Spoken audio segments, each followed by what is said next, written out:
Welcome to Tuesday edition of Take 5. We're taking about 5 minutes this week, and we're looking at some of the highlights of Christianity last week. This week we look at our responses to the highlights of, in a sense, of who Christ is and what Christ has done for us.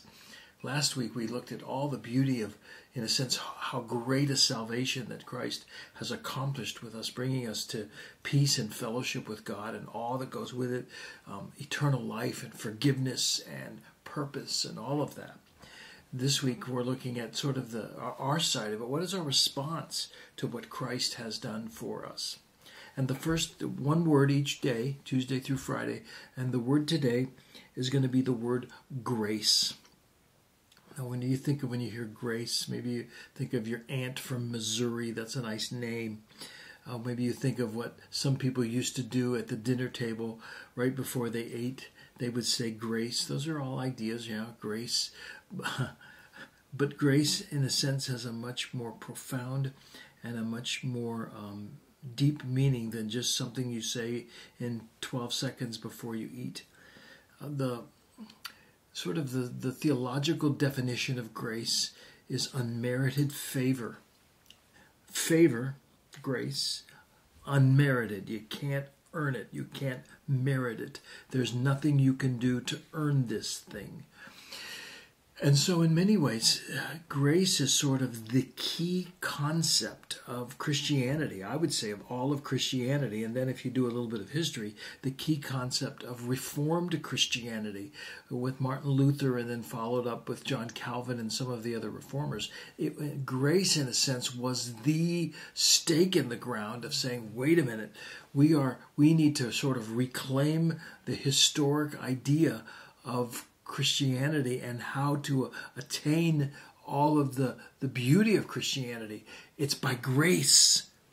It's not by anything else. You cannot earn it. You cannot merit it. It is God's favor given to us.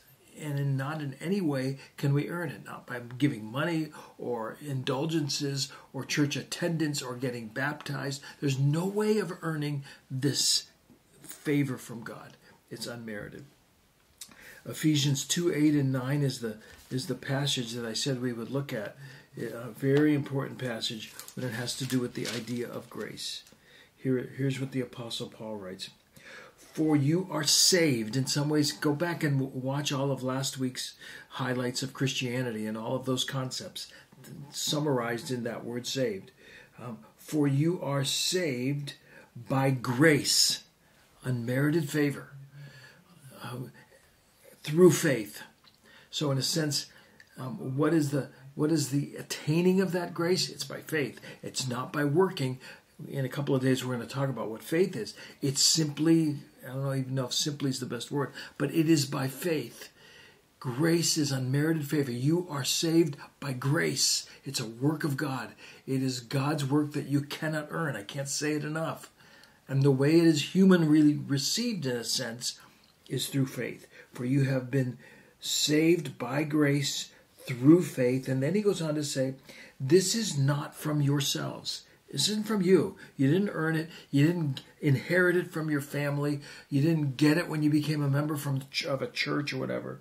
It's not from yourselves. And then he says this, it is God's work.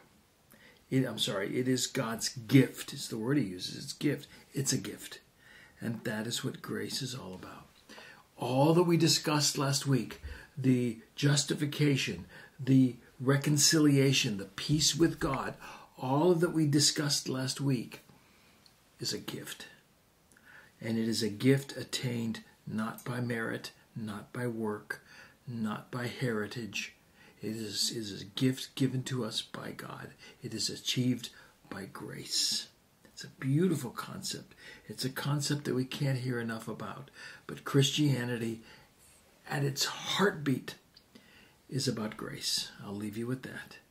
The first idea of Christian highlights and our response, not much of a response, it's a realization. It is by grace, God's unmerited favor. I'll see you tomorrow.